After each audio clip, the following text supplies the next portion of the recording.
demoramos un poco porque estuvimos tratando varios asuntos, pero ya estamos aquí. Vamos a informarles sobre la decisión de la apertura de los archivos de la Policía Federal, de la policía encargada del espionaje en otros tiempos y del desaparecido CISEN, todos los expedientes que estaban resguardados, protegidos, se van a poner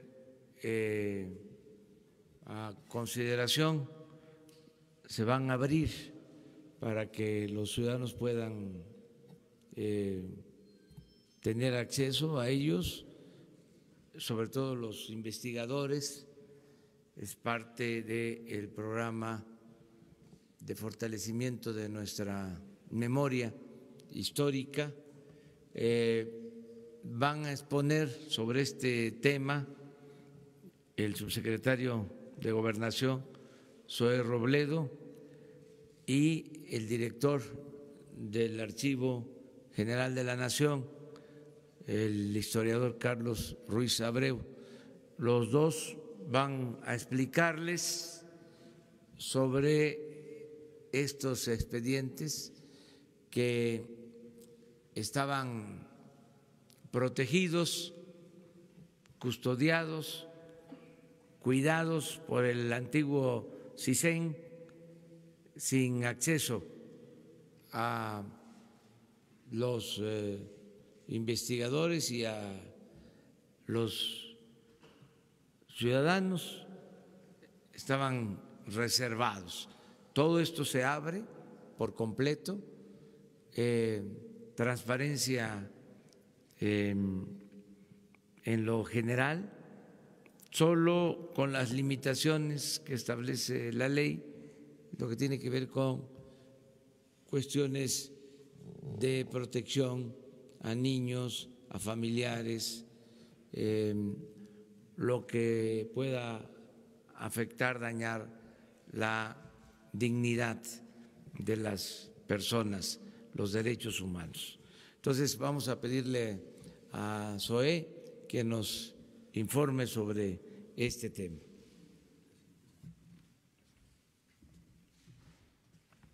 Con su permiso, señor presidente, buenos días a todas y a todos. Si pueden poner la presentación. Digamos, la conformación de estos documentos viene de hace muchos años, es una parte de un acervo histórico que forma parte de la memoria justamente histórica de la nación, desde las primeras instituciones encargadas de temas de información política y de inteligencia, prácticamente desde 1918 con aquella, la sección primera de la Secretaría de Gobernación en la época del presidente Venustiano Carranza, y pueden pasar a la siguiente, y digamos hasta llegar a aquella institución de la Dirección Federal de Seguridad, surgida en 1948, y el Departamento de Investigaciones Políticas y Sociales, después Dirección General de Investigaciones Políticas y Sociales. Estas dos instituciones en 1985 se fusionaron, creándose la Dirección de Investigación y Seguridad Nacional, que en 1989 pasaría a ser el CISEN. Como ustedes lo saben, a partir de este 2019, el presidente de México, Andrés Manuel López Obrador, promovió la extinción del CISEN para dar paso a este nuevo paradigma con el Centro Nacional de Inteligencia. Puede pasar a la siguiente. La apertura tiene una historia mucho más antigua, más anterior a lo que ocurrió en el 2001 y 2002. En 82, cuando la antigua cárcel de Lecumberri se convirtió en la sede del Archivo General de la Nación, desde entonces la Secretaría de Gobernación empezó a pasar algunos de sus archivos y de información producida por la Dirección Federal de Seguridad particularmente. Cuando fue la fusión con la Dirección de Investigación y Seguridad Nacional, perdón, con la creación de esta dirección, se transfirieron otros archivos al Archivo General de la Nación y en 98 hubo otra entrega. Pueden pasar a la siguiente.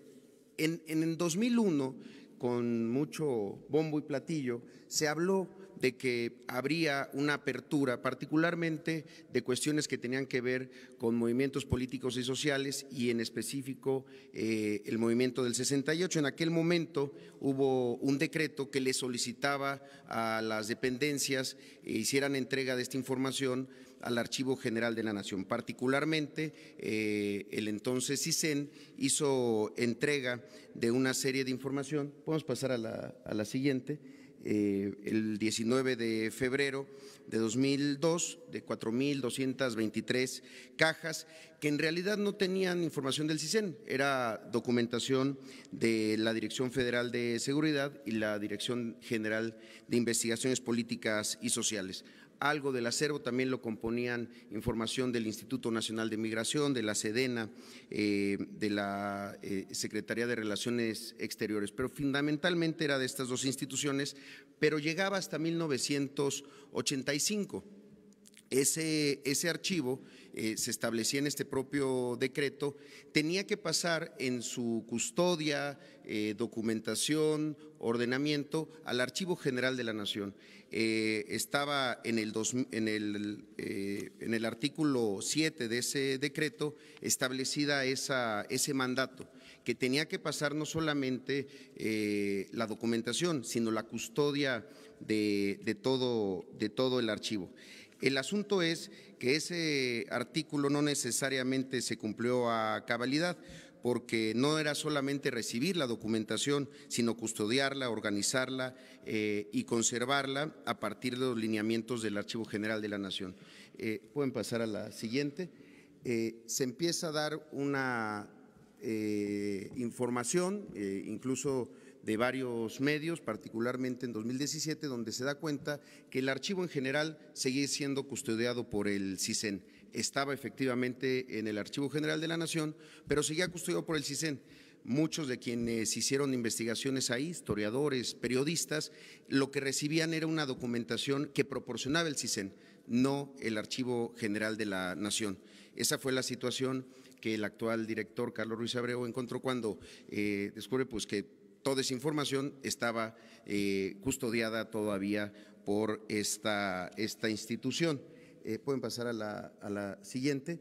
Entonces, digamos que este es como la línea del tiempo de estos hechos, lo que se conoció durante mucho tiempo como el archivo del CISEN, que llegaba hasta el 85, posteriormente empezó a tener una serie de reservas, versiones públicas que muchos de ustedes conocieron, testadas y demás. El acuerdo que fue publicado el día de ayer, bueno, esto fue parte de la promoción que se le dio a esta situación, que de hecho 16 años después no terminó jamás de concretarse, toda vez que estaba en el archivo, pero seguía siendo custodiado por el CISEN hasta hace apenas algunas semanas.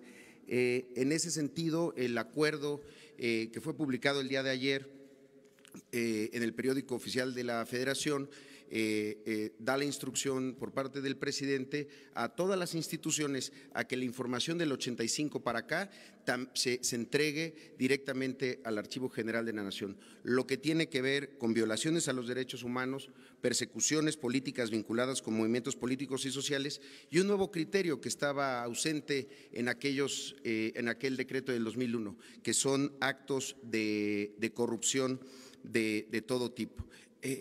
El director dará cuenta de cómo se está planteando el acuerdo para hacer efectiva este derecho a la memoria y abrir finalmente estos documentos por un interés público superior. Pueden pasar a la siguiente. lo que no se había concretado, que es una apertura ordenada, con digitalización, un ordenamiento y un tratamiento archivístico, está planteado así en el acuerdo, a partir de una serie de lineamientos que serán publicados en los próximos días, para entonces sí lograr que este derecho a la memoria histórica del país sea concretado. Si pueden pasar a la siguiente. Es un esfuerzo que involucrará, además del Archivo General de la Nación, pues a especialistas en biblioteconomía y archivonomía, y también a jóvenes construyendo el futuro, buscando que haya jóvenes interesados o que hayan estudiado estas materias, a que ayuden a este proceso enorme para el ordenamiento y la digitalización. Pero el archivo de 85 para atrás que actualmente está es el que se le tiene que dar apertura a partir de estos lineamientos, para que todo mundo pueda llegar a él y hacer cumplir esto que se había anunciado durante mucho tiempo, que estuvo abierto en algún momento, pero que después, particularmente en 2014, empezó a tener ciertas restricciones y unas versiones públicas que no generaba el archivo, sino el propio CISEN. Estos lineamientos tienen que estar de la mano pues de los nuevos ordenamientos, particularmente la Ley de Archivos, la Ley de Protección de Datos Personales, a partir de lo que venga de 85 para 2019. Lo que tenga que ver, como ya lo mencionaba el presidente, y que pueda lastimar la dignidad de las personas, preferencias y datos personales, procesos judiciales que están en curso y que tienen una clasificación diferente. Pero la instrucción y la intención es máxima publicidad, poniendo por delante el interés público a conocer la verdad y construir una memoria histórica, pues que no permita ningún tipo de simulación. Será por mi parte todo, señor presidente. Buenos días. Nosotros tenemos ante este acuerdo firmado el día de ayer por el presidente, estamos obligados a recibir toda la documentación que nos manden las instituciones del Poder Ejecutivo Federal. Por eso está firmado por todos los secretarios de Estado. El archivo, obviamente que puede recibirlo sin ningún problema. Vamos a llevar un proceso archivístico que no se tuvo en el pasado. Digamos que tenemos 90 años de información en el archivo, de lo que ya explicó Zoe, pero esta información, la mayoría, está organizada de una manera que prácticamente por policías, por gente que no tenía ninguna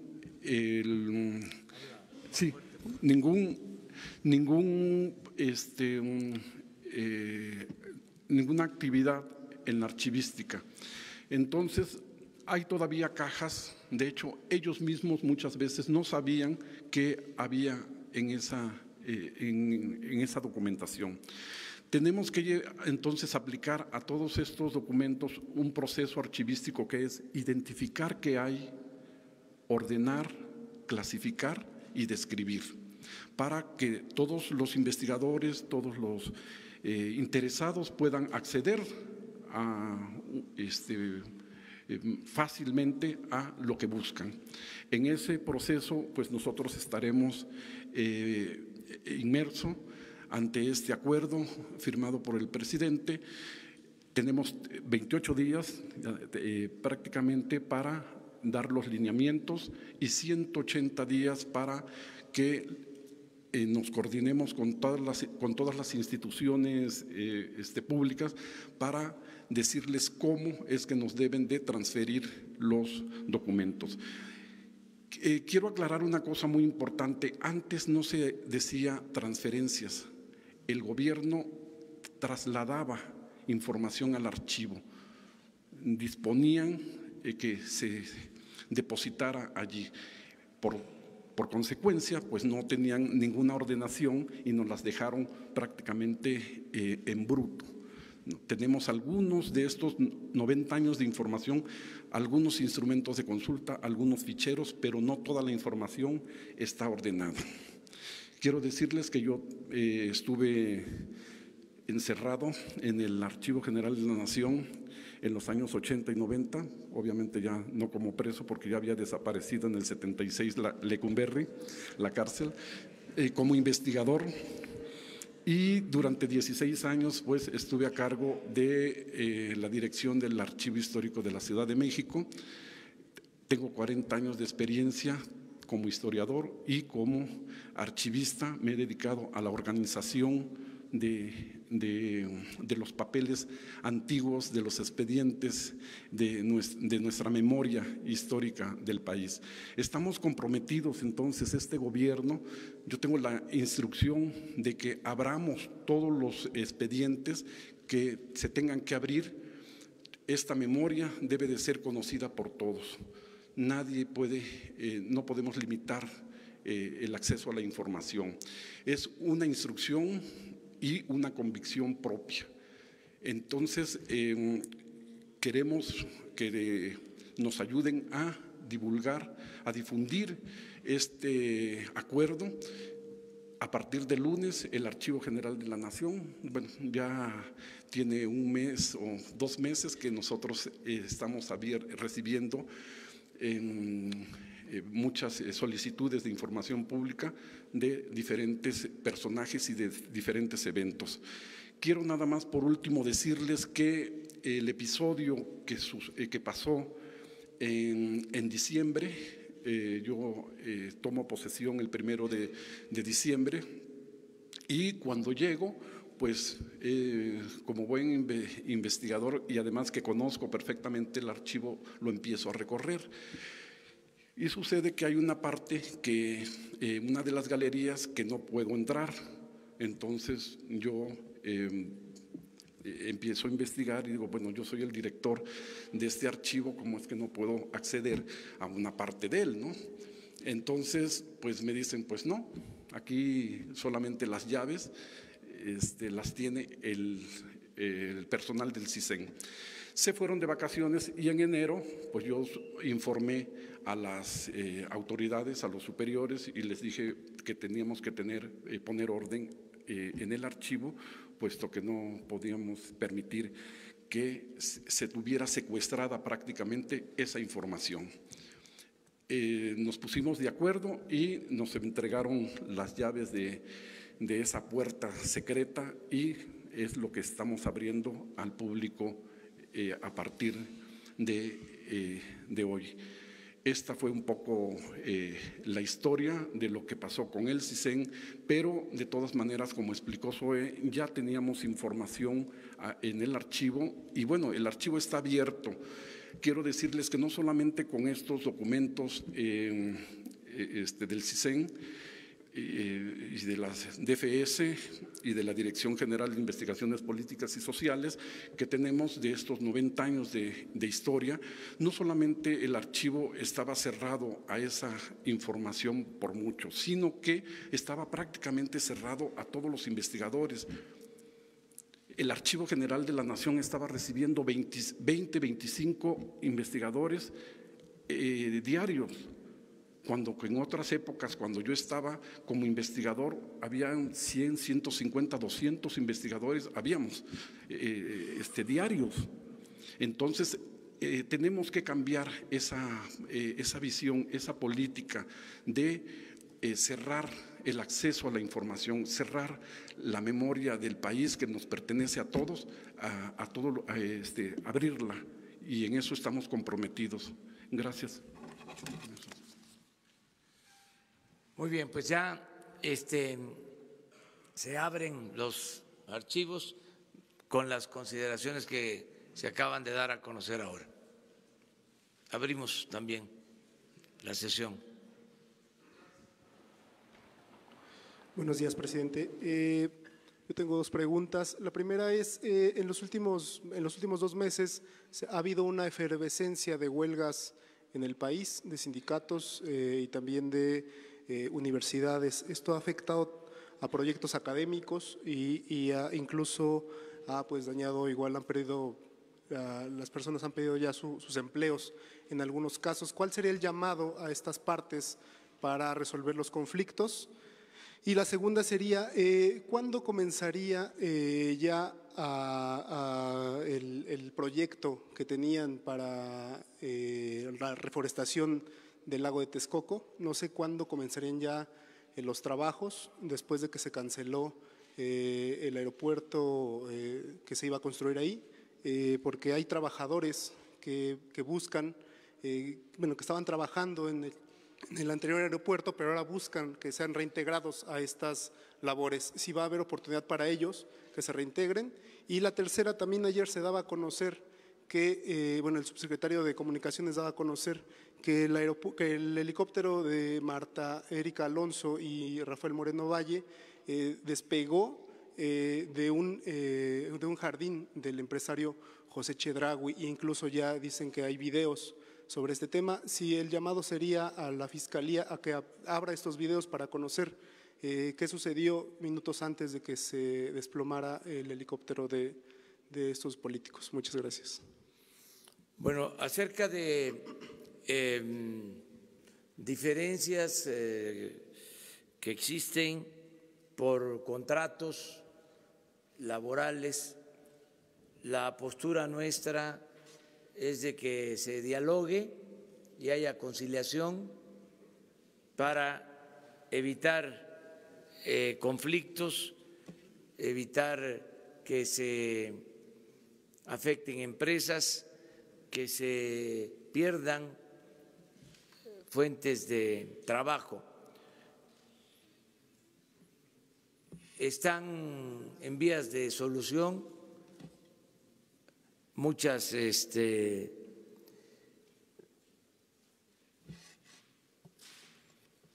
demandas de trabajadores por mejores salarios. Yo creo que esto se va a lograr.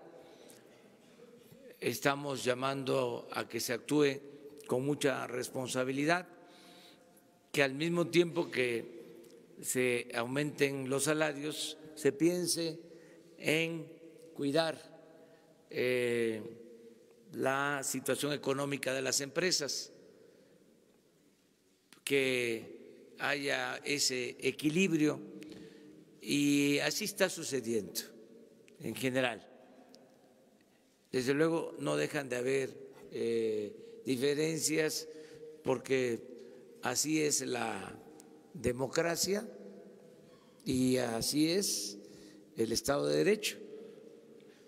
Lo único que estamos pidiendo y haciendo un llamado es a que nadie actúe de manera ilegal, que se sigan los cauces que establece la ley. Ayer hablé de que no vamos a reprimir, que el gobierno que encabezo no es un gobierno represor, somos distintos.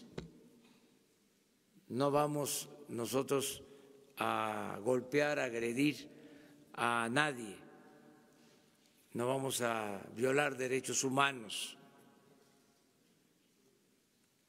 pero que al mismo tiempo vamos a que se aplique la ley, que se lleve a la práctica la máxima, el criterio de que al margen de la ley nada y por encima de la ley nadie, que exista y se haga valer un auténtico Estado de Derecho, no un Estado de chueco, y que la ley se aplique por parejo, que no haya excepciones.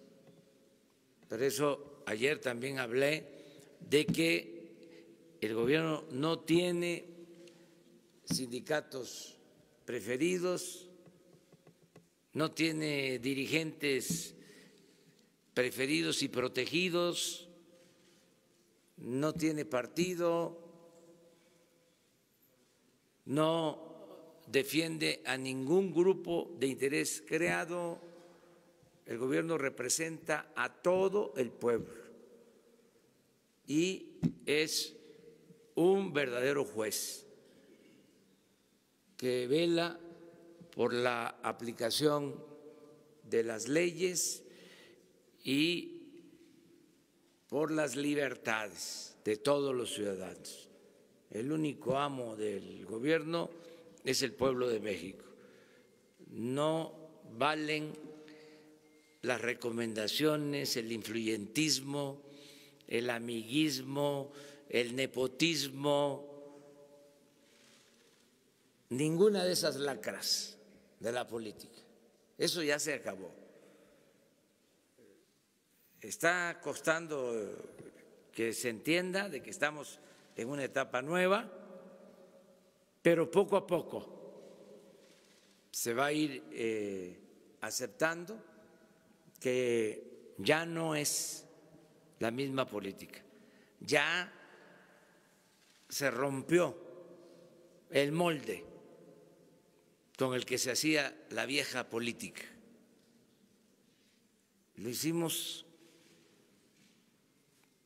pedazos y entre todos estamos haciendo una nueva política.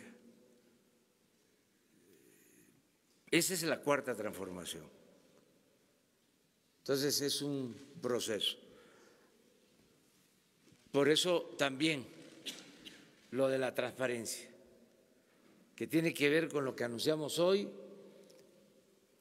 con lo que se dio a conocer ayer, que se planteaba, habían esquemas,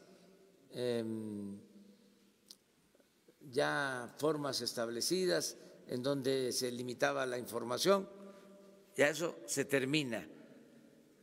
Lo mismo en la petición que si la Procuraduría tiene que dar a conocer todos los elementos sobre el accidente donde perdieron la vida la gobernadora y su esposo, y 2 pilotos y un ayudante, abierta la información, transparencia completa, la vida pública cada vez más pública. Y lo otro que preguntabas, sí, vamos a rehabilitar toda la zona afectada. Yo quiero que tomen en cuenta que durante muchos años rehabilitar el lago de Texcoco. Había una comisión de la entonces Secretaría de Recursos Hidráulicos y el ingeniero Krushan fue durante mucho tiempo el director de esa comisión del lago de Texcoco y se avanzó mucho en la recuperación del lago de Texcoco. Entonces ahora se alteró, se afectó, se impactó, se va a buscar rehabilitarlo. Ya se tiene el presupuesto para eso y ya se tiene el anteproyecto y se está trabajando en los proyectos específicos. Muy pronto se les va a dar a conocer cómo se va a rehabilitar toda esa área y el uso que se le va a dar a esa extensión de terreno, que desde luego va a ser para uso público, ecológico, deportivo en general.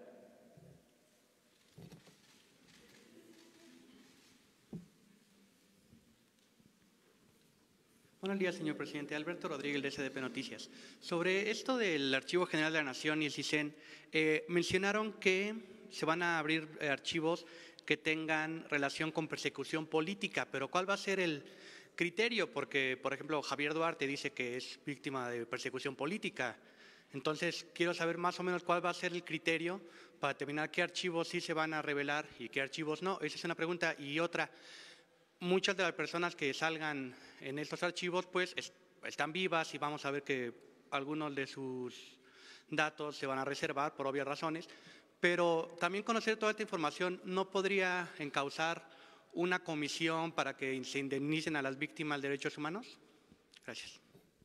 Bueno, va a haber cuidado en la entrega de documentos en general, pero estamos hablando de archivos políticos. Es lo que manejaba el Estado para perseguir a opositores. Es la Federal de Seguridad, que luego fue el CISEN, desde tiempos de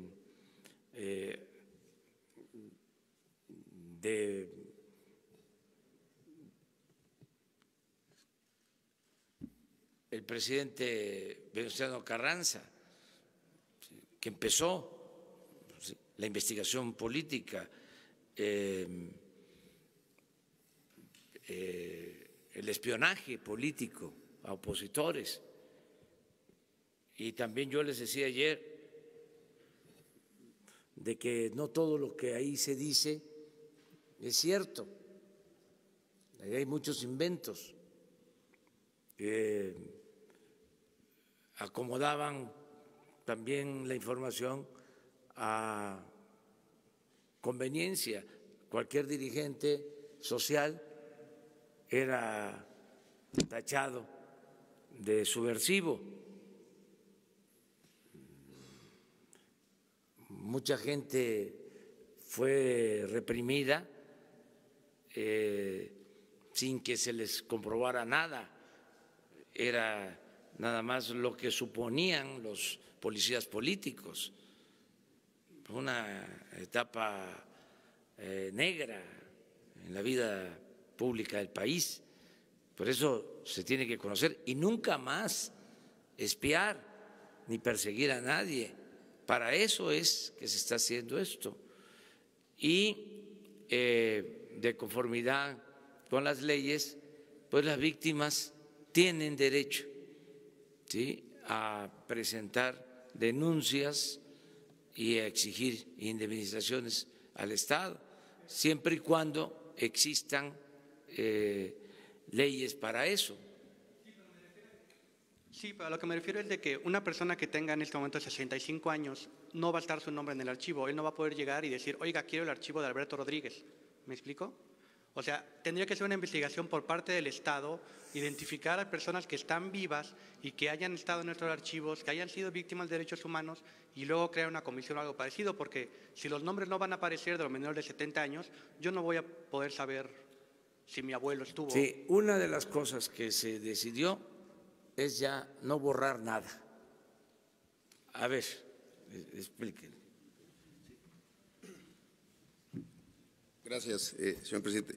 Efectivamente, como se mencionaba, la información que se les está solicitando a las dependencias es toda aquella que hayan generado fichas, documentos que tengan que ver específicamente con esto: persecuciones políticas, violaciones a los derechos humanos y, en este caso, actos de corrupción. Hay una regulación muy clara respecto al tema de datos personales. Los archivos históricos tienen una apertura total porque tienen un valor histórico por sí mismo.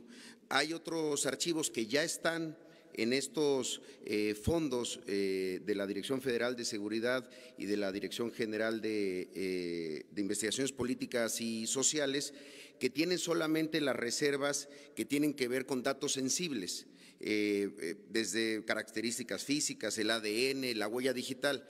pero no significa que esa información no se pueda dar, simplemente tiene que tener la reserva de ley de esas cuestiones específicas.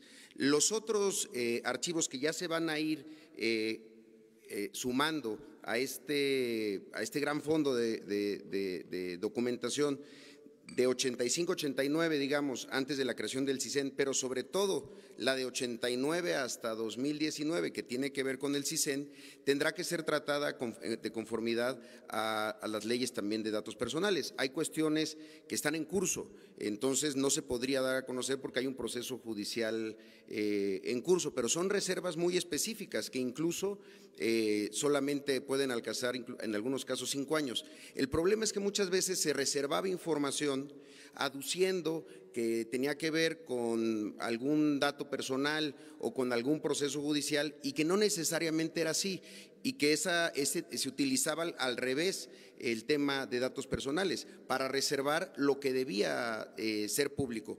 Por eso, como lo mencionaba el director del archivo, se tienen 28 días para hacer esos lineamientos, explicarle a las dependencias qué es y cómo es lo que se debe de entregar y a partir de eso empezar a abrir todo. Lo que ya está es lo que ya, pues, a partir de este momento está a disposición de cualquier persona.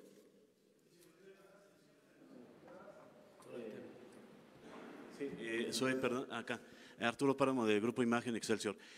Si nos pudieras describir tú o el director del archivo, físicamente, este lugar que estaba reservado y que se abrió apenas recién, ¿cómo está? ¿Está ya clasificado? ¿Son las cajas en bruto, como comentaba? ¿Ya hay algún tipo de fichero o de alguna digitalización de ese material que se pueda ya consultar, ir directamente? ¿O todavía hay que hacer la búsqueda, como muchos tuvimos que hacer en algún momento? Fueron cerca de 6-7 años en que se hizo 150 años de archivos que se digitalizaron. Acá hay ya infraestructura, ya hay algún proyecto, alguna estimación, algún cronograma para saber cuándo está todo ya listo. Sí, estamos precisamente trabajando en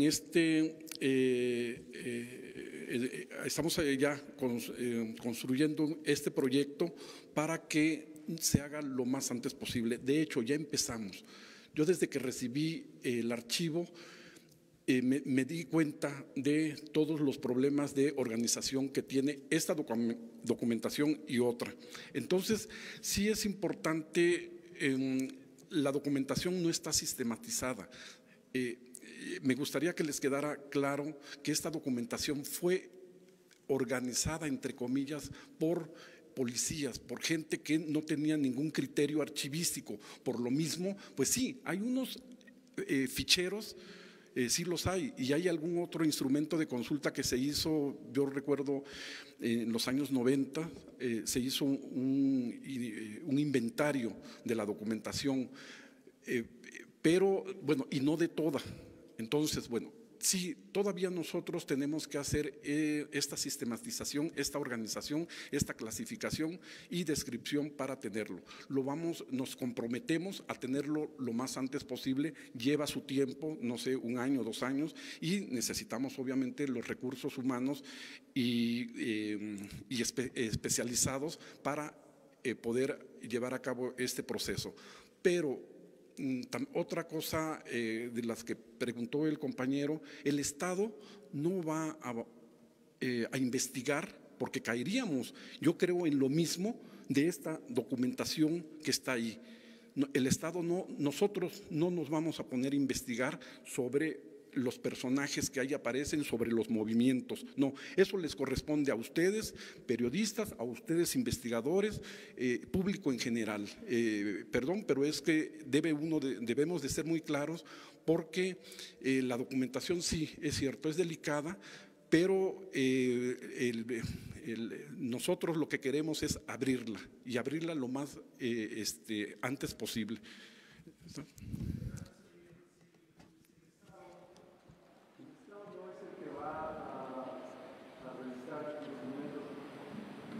Hola, Agustín Velasco de NoTV. Si el Estado no es el que va a revisar estos documentos, dice que le toca esta parte a los periodistas, a los propios ciudadanos.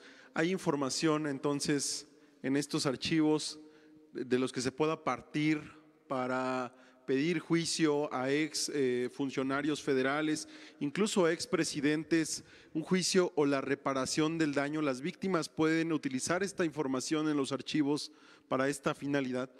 Sí.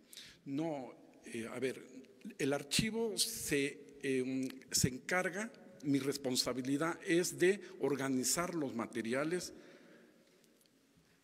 clasificarlos, digitalizarlos en su momento y para difundirlos.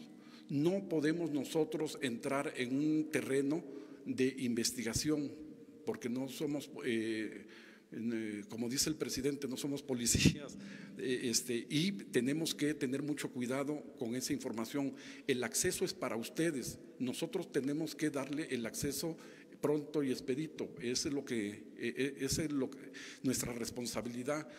Pero una cosa es nuestra responsabilidad de organizar los documentos y tenerlos clasificados y bien ordenados, y otra cosa es que nosotros, el Estado, se meta a ese mundo, que además es un mundo de papeles, de documentos, de información, a investigar, porque creo que no es el papel.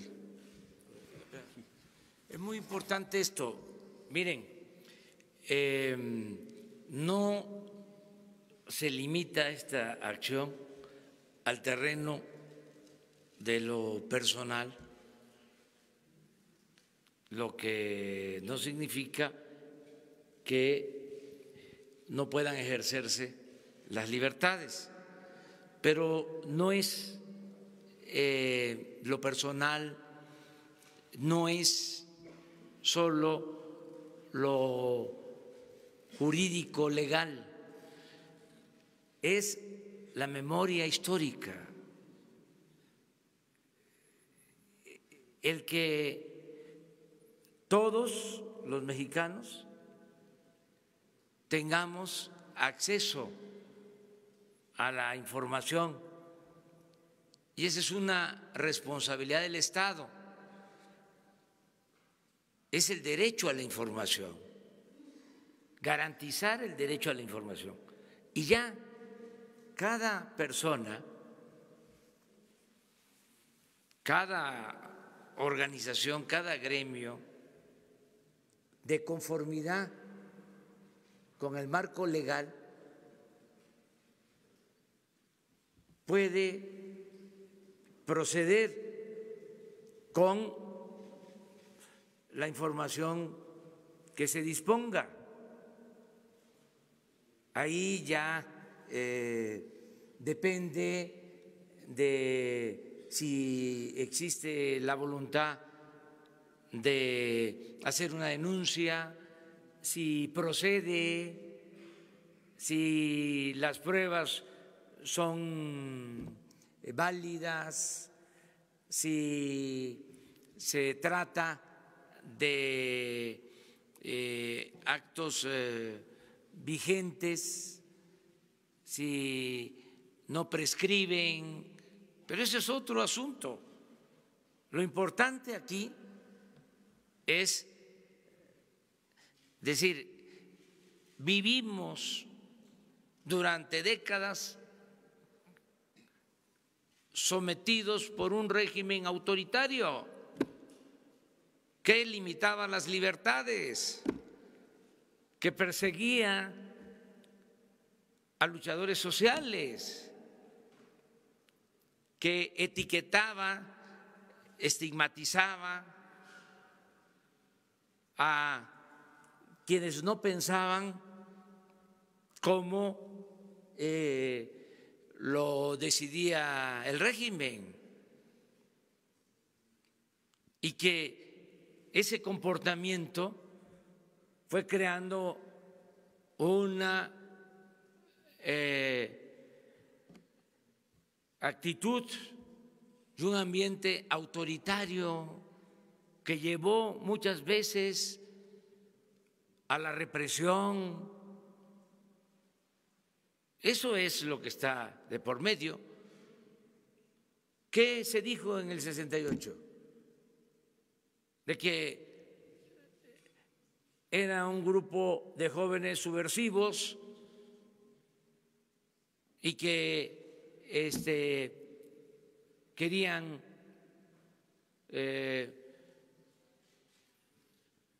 destruir el Estado de Derecho y acabar con las instituciones y que había que darles un escarmiento, porque existía esa mentalidad autoritaria. Entonces, ahí está en los archivos.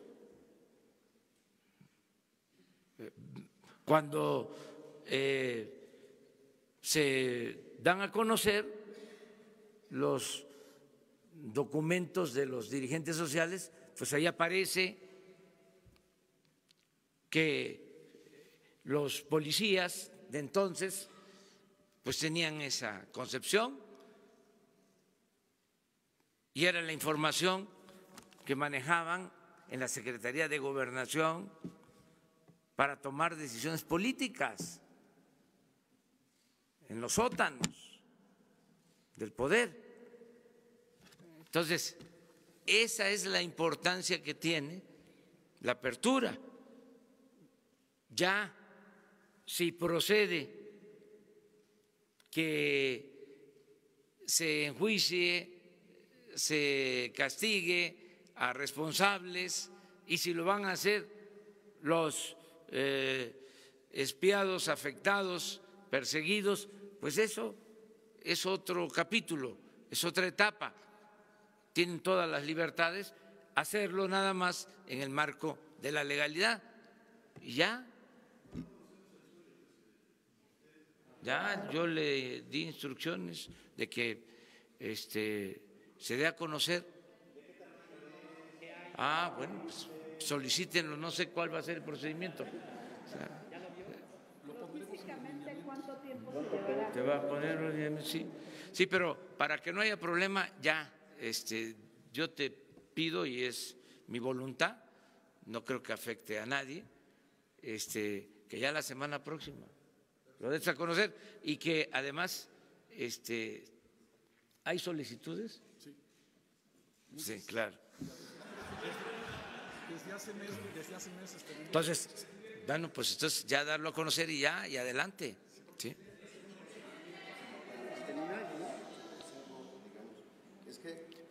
También es eso, sí.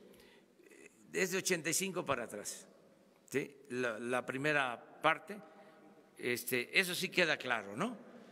Y que de 85 a la fecha tiene que entregarse al sí, las secretarías es un proceso, pero el de 85 para atrás ya, de inmediato. Yo quería. Presidente, sobre los militares. Gracias, presidente. Nosotros tuvimos la oportunidad hace 2 días de hacer un recorrido por el Archivo General de la Nación. Nos dimos cuenta de las carencias en las que está la institución. Son cerca de 200 personas las que tienen que administrar y archivar 54 kilómetros lineales de documentos. El director mencionaba, se requiere gente especializada. Usted dice que va a disponer de jóvenes construyendo el futuro. ¿Bastará con eso? ¿Bastará, le pregunto al director, con jóvenes aprendices y esto retardará, digamos, que se concrete el acceso de las personas a esos archivos de 1985? Esa es la pregunta que le quiero hacer. Sí, vamos a empezar con lo que hay. Ya existe una autorización. Se pone contento, por eso me estaba yo riendo, porque tiene el respaldo aquí de ustedes. En efecto, no hay personal suficiente para atender el archivo, incluso se ampliaron las instalaciones, pero no hay más personal especializado. Entonces, en este caso ya existe pues un consejo integrado por Gobernación, por la Secretaría de Hacienda, y ya están reuniéndose para ver las necesidades de personal y que tengan posibilidad de atender bien a todo el público. ¿Habrá más recursos entonces, presidente, para el archivo y para que se haga este tipo de trabajo? Sí. Bueno, yo le tengo una pregunta que es de otro tema, si me permite, de una vez la solventamos. Yo le hablaba hace unos días de esta institución que se llama Indesol, que ha sido encargada de transferir recursos a las organizaciones de la sociedad civil en los últimos años.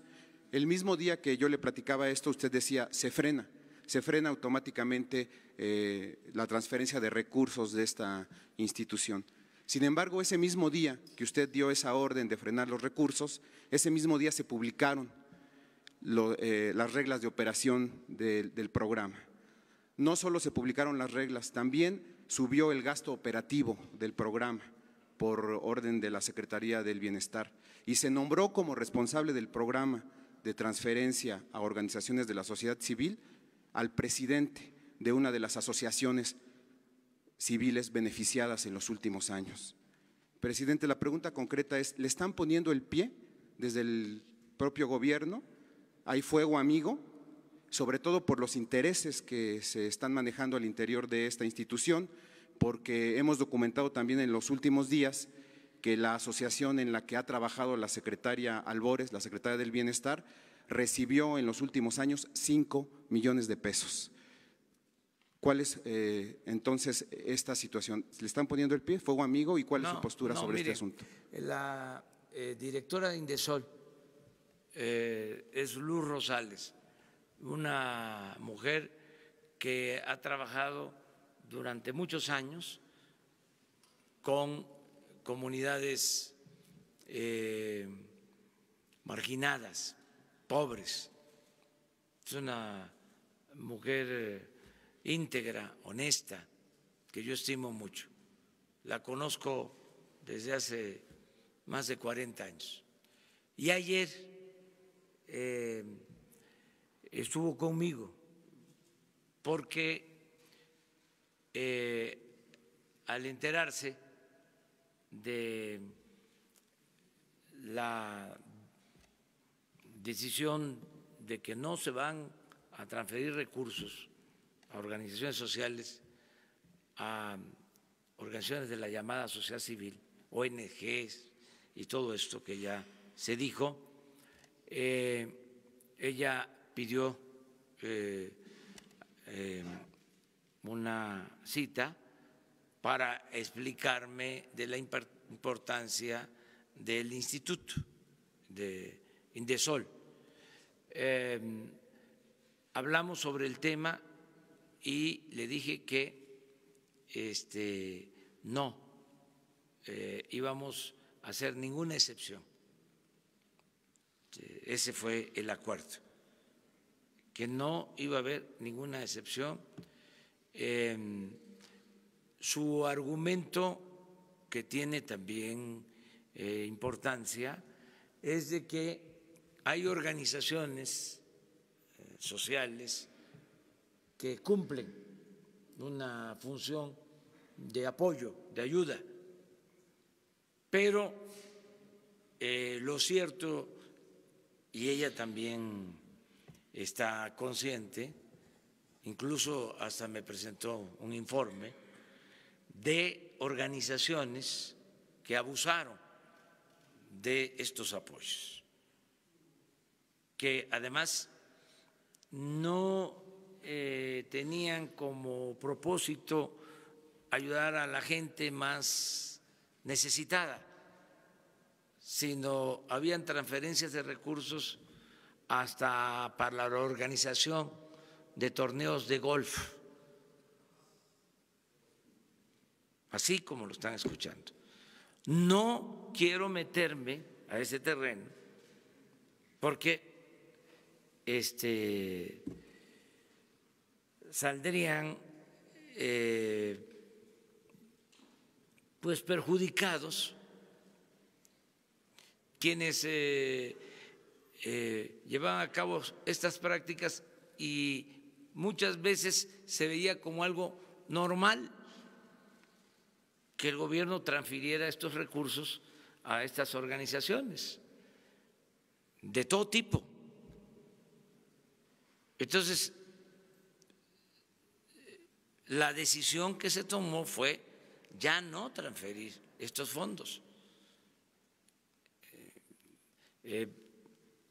Leí que piden una audiencia conmigo algunas organizaciones para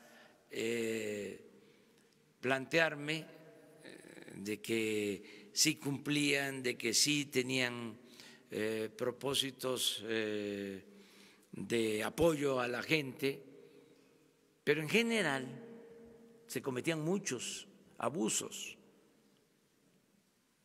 y era bastante el dinero destinado a ese propósito. Entonces, por lo pronto, es decir, no hay estas transferencias, se terminan estas transferencias. Nadie va a ejercer dinero de esta forma. Me decían ayer mismo, entonces el refugio de mujeres afectadas, maltratadas, ¿cómo se va a apoyar? Gobernación, de manera directa. Para eso es el gobierno. Es que se fue creando un gobierno paralelo, alternativo, y las dependencias no se ocupaban.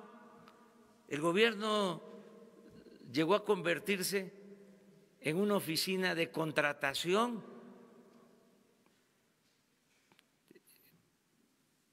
Tenía toda la estructura y si se necesitaba algo, se contrataba.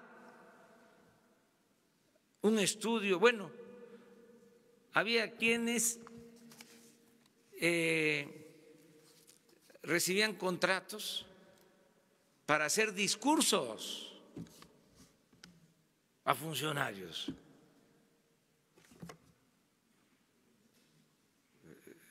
Esto de la publicidad, muchos contratos para transmitir mensajes, pero muchos contratos para redes sociales, para portales, todo eso nos los estamos ahorrando. Por eso yo les agradezco que vengan aquí en la mañana y que se transmita, porque es voluntario todo. Pero le explicaron, presidente, le explicaron por qué se nombró, por qué después de que usted, digamos, emitió la circular, esta famosa que se ha dado a conocer para frenar recursos, por qué después de esto se publicaron las reglas de operación. Existen resistencias, como en todo. Siempre hay resistencias. Ese es un cambio, hay un proceso de adaptación y además siempre se apuesta o se tiene la esperanza de que puede cambiar lo que inicialmente se dice. Pero pues ustedes ya me conocen a mí, o sea, yo soy un poco perseverante. O sea, en cosas de este tipo no voy a cambiar, o sea, no voy a ceder y tengo que ser estricto y no hacer excepciones, porque la primera que haga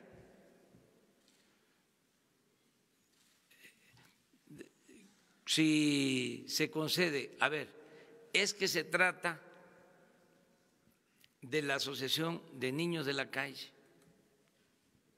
que se justifica mucho. Bueno, en este caso sí, pues por ahí se van a ir todos. Entonces, por eso se tienen que tomar decisiones pues de aplicación general, eso no significa no atender a los niños de la calle.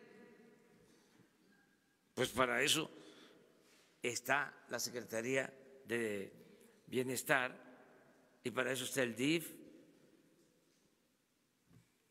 Y tienen que atenderlos, es su responsabilidad, pero no darle el dinero para atender a los niños de la calle a una asociación. Gracias. Presidente, ¿cómo va a funcionar el tema de las mujeres maltratadas de los albergues? Dice que a través de la Secretaría de Gobernación, decían en los hechos, una mujer que es víctima de violencia en su casa va a un albergue incluso con sus hijos. Ahora, ¿a dónde va a recurrir? Y si la Secretaría de Gobernación tiene esa capacidad para atenderlas, porque decía ayer Jesús Ramírez que se les va a dar directo el recurso.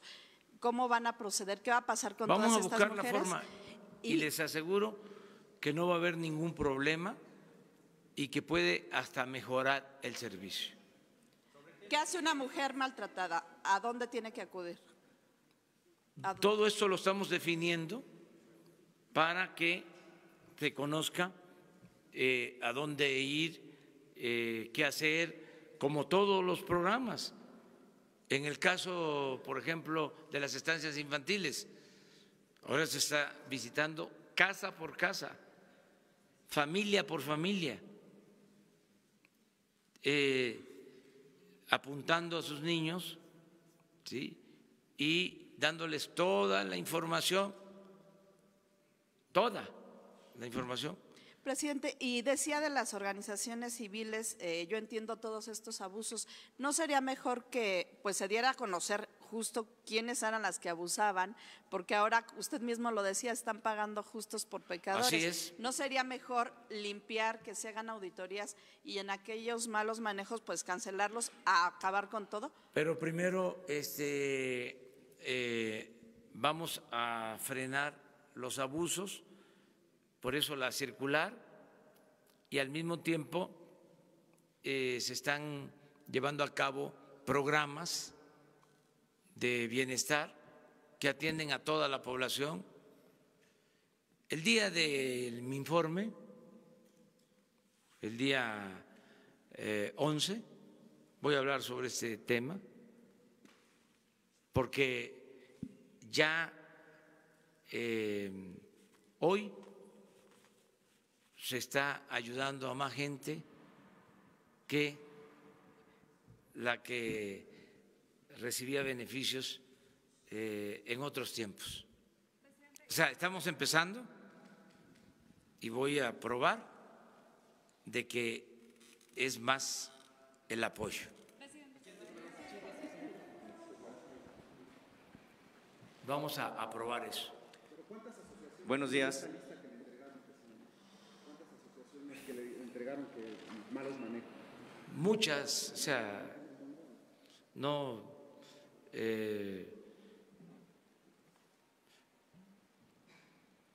hay todas las organizaciones, son organizaciones campesinas, organizaciones de promoción de vivienda, de defensa de derechos humanos, de atención a mujeres maltratadas, a feminicidio, a niños de la calle, a personas con discapacidad, a adultos mayores. No, es una variedad, y organizaciones deportivas, organizaciones musicales, artísticas, culturales. Se compraban suscripciones de revistas, pero de un buen número de revistas. O sea, tenemos que evitar todo eso y transparentarlo. Lo que se entregue, hacerlo público. es dinero de todo el pueblo. Buenos días, presidente. Muchas gracias. Sósimo Camacho, de la revista Contralínea. Si tienen alguna idea del saqueo que sufrieron estos archivos que se van a abrir en su totalidad, porque prácticamente fue una simulación la que se hizo cuando se entregaron al Archivo General de la Nación. En efecto, quienes estuvieron bajo el control siempre de estos archivos fue el CISEN, y si se tiene conocimiento precisamente si están completos, si hay algún tipo de saqueo, de robo, si es que los funcionarios que salieron se llevaron algún tipo de documentos de este acervo. Segunda pregunta, si esta apertura va a alcanzar también a los archivos militares, porque prácticamente están intactos los archivos de la sección segunda del Estado Mayor de la Defensa, que es Inteligencia Militar, y de la Unidad de Inteligencia Naval también, y que tienen que ver precisamente con estos temas. Y tercero, presidente, en otro tema, estamos a 5 meses de que inicie el próximo ciclo escolar y la CONALITEC no ha iniciado la impresión de los millones de libros de texto que tienen que, que van a ocupar los estudiantes en el próximo ciclo. Si va a dar tiempo, si los contratos ya se asignaron, ¿va a ser por adjudicación directa o van a entrar a licitación? Gracias. Ya se está trabajando en los libros de texto, no van a faltar y se va a hacer de conformidad con la ley. Acerca de si se sustrajeron expedientes, no sé, ¿tú cuál es tu opinión sobre esto?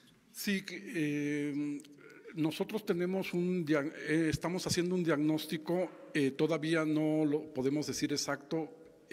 Creemos que la documentación está intacta, no se llevaron nada, al menos hasta ahorita el recuento que hemos hecho.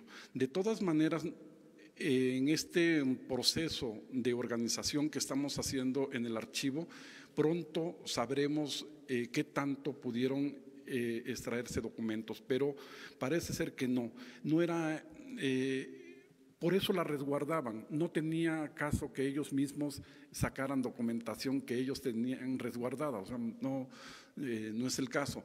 Entonces, yo creo que está en este momento toda la documentación, son miles de expedientes, miles de cajas, y nosotros el proceso que llevamos archivístico, eso sí, nos llevará muy poco tiempo saber cómo está la documentación, porque se está numerando y se está de acuerdo a un inventario que se había hecho de una parte de esta documentación, sí podremos saber.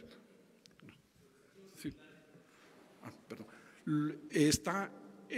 Este acuerdo precisamente, ya se los dije, el presidente que acaba de firmar ayer el presidente, es un acuerdo para todas las instituciones y va incluida Marina, Sedena, todas las instituciones, todos aquellos documentos que tengan que ver sobre estos movimientos, sobre estos problemas políticos y sociales, serán, eso es precisamente el centro de este acuerdo, que se transfieran al Archivo General de la Nación, siempre y cuando, yo no voy a recibir en el archivo un solo documento que no esté ordenado, porque no vamos a caer en los errores del pasado.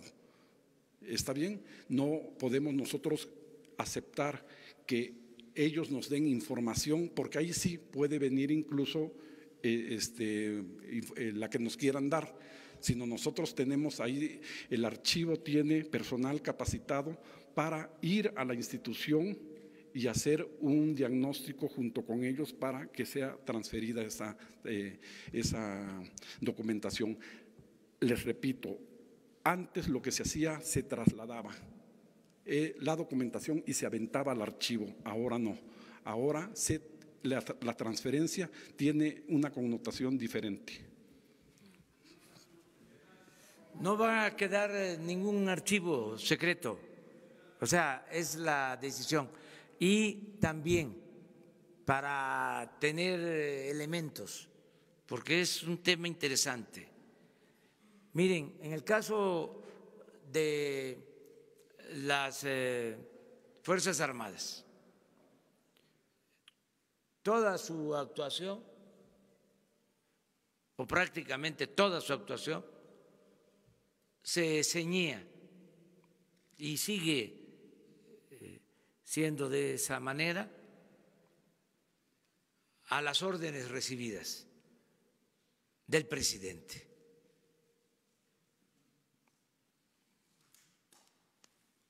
Para que nos entendamos mejor.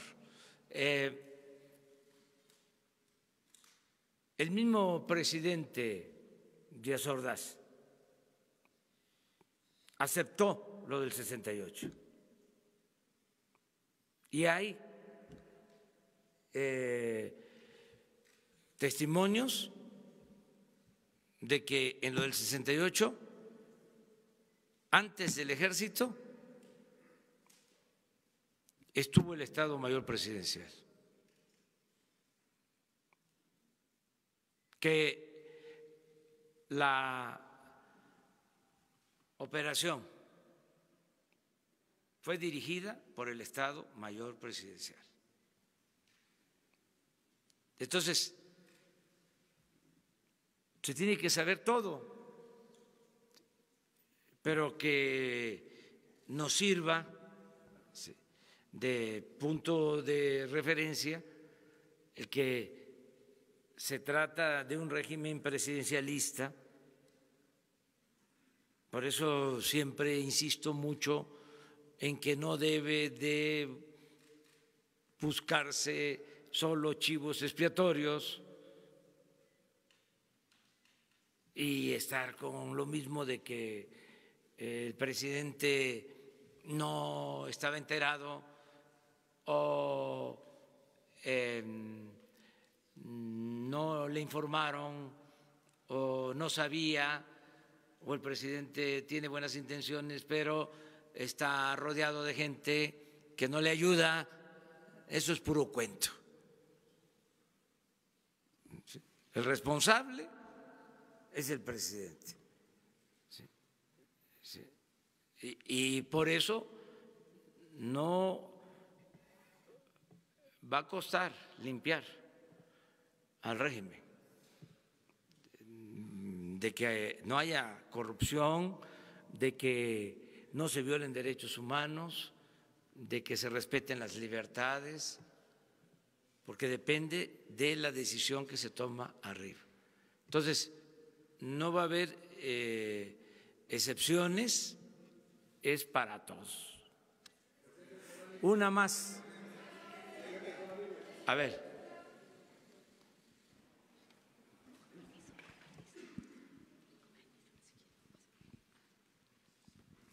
Gracias, presidente. Esteban Durán, de Vanguardia.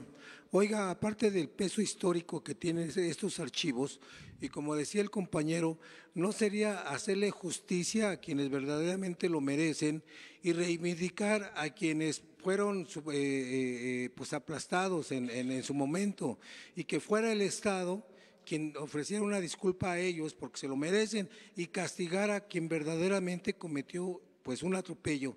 Eso por un lado. Por otra parte, usted ha dicho que nada ni nadie por encima de la ley, y en ese sentido quiero decirle que la empresa Walmart ha incurrido en varias irregularidades con sus trabajadores, esclavizándolos, dándoles una miseria por salario, y que las condiciones son infrahumanas. Inclusive se ha documentado, se ha investigado en que también ha habido extorsiones y que ha entregado a funcionarios pasados. Entonces, habría que hacer una investigación al respecto también por la evasión de impuestos que ha incurrido. Inclusive ya se le hice llegar un documento para que usted lo vea y que la Fiscalía también igualmente lo tiene. Gracias. Sí, un homenaje a quienes fueron víctimas de la persecución del régimen autoritario pasado, es esto que estamos haciendo. Y desde luego siempre recordarlos con mucho respeto, siempre a los que han sido víctimas de represión, y más a los que perdieron la vida, los que fueron asesinados, y nuestro reconocimiento permanente y perdón en nombre del Estado. Eso siempre lo voy a estar repitiendo como representante del Estado mexicano. No vamos nosotros a callarnos ni vamos a solapar actos autoritarios, represivos. Todo eso se termina y eso es una forma de reconocerles, de homenajear a quienes fueron víctimas de la represión, del autoritarismo. Acerca de lo de Walmart, hay instancias para esto. La Secretaría del Trabajo tiene como propósito buscar la conciliación y que haya justicia.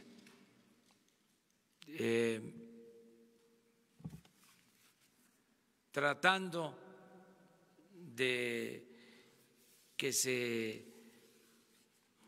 logren convencimientos, que se logre la conciliación, que se eviten los conflictos en todos los casos, que se haga justicia y al mismo tiempo que se cumpla con la legalidad existente. Ese es el propósito del gobierno en todos los casos. Bueno, nos vemos.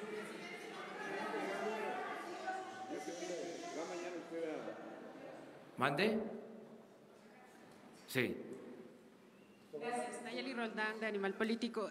Presidente, nada más unas precisiones respecto al tema de refugios. ¿Ya no habría recursos efectivamente entregados hacia ellos? No va a faltar.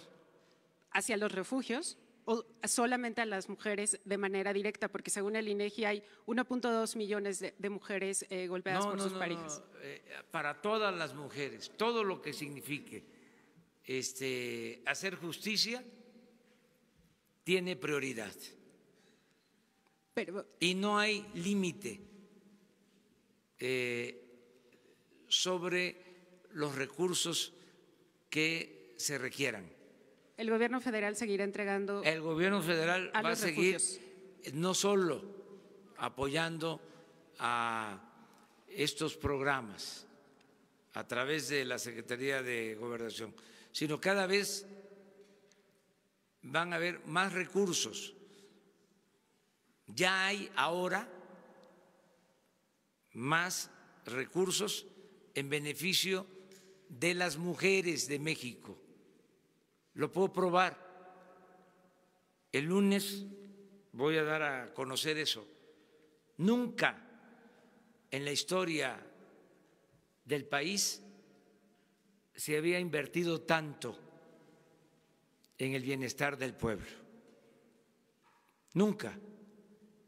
Entonces, lo que está cambiando, que además es para bien, para que no haya simulación, para que no haya corrupción, para que no haya intermediación, lo que está cambiando son los procedimientos, que en vez de entregarle a una organización los recursos destinados a quien lo necesita, se entreguen de manera directa a los beneficiarios. Eso es todo. ¿Cuánto nos va a significar esta medida? Nos va a significar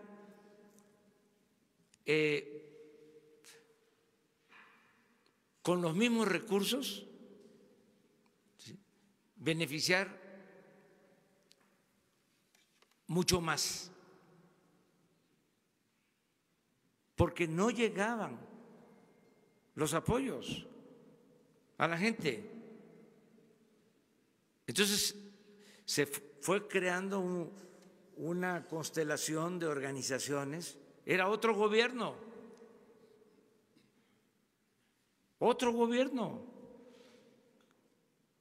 y ejercían miles de millones de pesos. Y en la mayoría de los casos, muchas irregularidades y además muy oneroso, porque si era un plan para apoyar a personas con problemas con damnificados o con discapacidad, personas con discapacidad, el Instituto de la Discapacidad. Revisen el Instituto de la Discapacidad. A ver, hagan la investigación. De 10 años para acá, ¿cuántos recursos? ¿Cuántos de esos recursos llegaban a personas con discapacidad? ¿Y dónde se quedaba la mayor parte del presupuesto? En los aparatos, en la renta de las oficinas. Es una vergüenza que hay instituciones para atender a los pobres que tienen oficinas en Paseo de la Reforma, oficinas de lujo. Eso no, eso se termina. Pero así,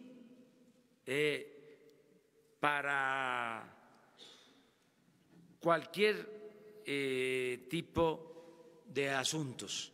¿Cuándo se definirían los criterios para que estas mujeres violentadas reciban estos apoyos directos? Ya, lo más pronto posible. Es que no es ningún problema eso.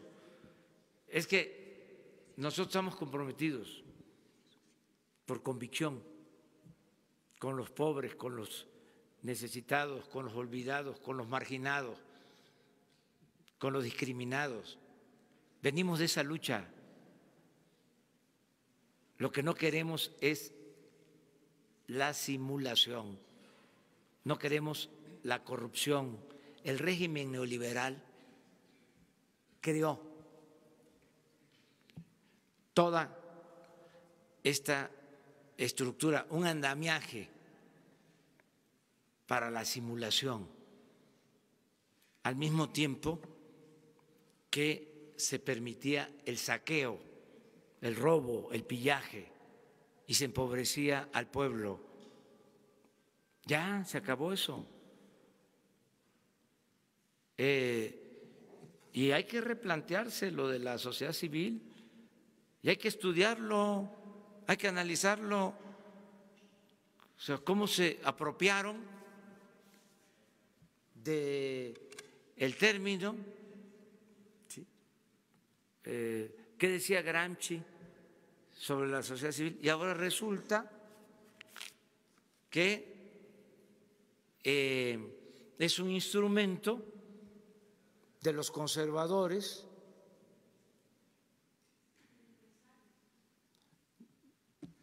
de los potentados, de los machuchones, para justificar todo. ¿Cómo se le llamaba antes a la sociedad civil? Pueblo. Entonces, me dicen algunos en sus argumentos alegatos, válidos, ¿no? Es que la sociedad civil no es conservadora. Hay también sociedad civil de izquierda. Ahí se los dejo de tarea. Bueno, muchas gracias.